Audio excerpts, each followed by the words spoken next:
when the Islamic warrior Saladin conquered the Crusaders and took control of Jerusalem, all right, he entered into an agreement that the Muslims would protect the Christian churches. And so he appointed two Muslim families. Both of these families had been in Jerusalem for, close to 1,000 years. And each generation has passed down the key. The key. Right. The physical key. Mr. Judah said that the key he presently has is 800 years old. It's incredible. He had another key, but it broke. And this is a Muslim. I mean, yes. Adbi Judah is a Muslim. And he said it's a great honor for a Muslim to hold the key to the Church of the Holy Sepulchre, which is the most important church in Christendom. That's not disrespect. That's, we don't hear this in America. We don't hear, because what we have been told is Christian Americans, and you should hate Muslims, you should kill Muslims, because they're going to tear down all the churches. Yes.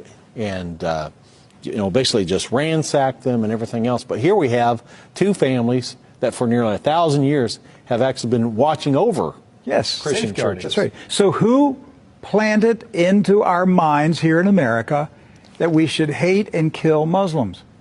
Who planted that thought in our head? Because it came into our society after 9/11. That's correct. So 9/11 was a calculated, planned operation, and it changed everything in our country. And so we were saturated with media propaganda, which who owns the media in this country? So we were saturated with this media propaganda. You Americans, you need to hate Muslims. You need to go to war. You need to send your sons to go kill Muslims. All right?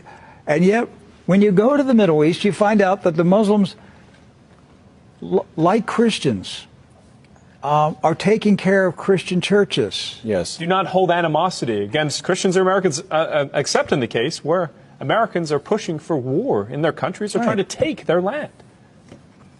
So they've lived together. They've lived together for centuries and centuries.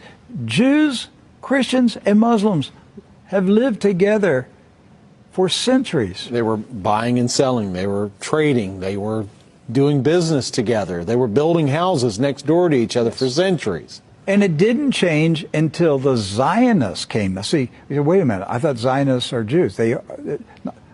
Not all Jews are Zionists. And not all Zionists are Jews. Right. Zionism is a political movement. Yes. Right. It's an ideology. Yes. Not an ethnicity. And so when the Zionists came to Jerusalem and Palestine, basically in the 1920s and 30s and 40s, right, they came to agitate. They came to infiltrate. They came to seize control. And so they formed paramilitary groups, like Irgun. And that's where Ariel Sharon and Menachem Begin, and these guys were young terrorists. Yes. That's right. And so there's where the hatred started to come in.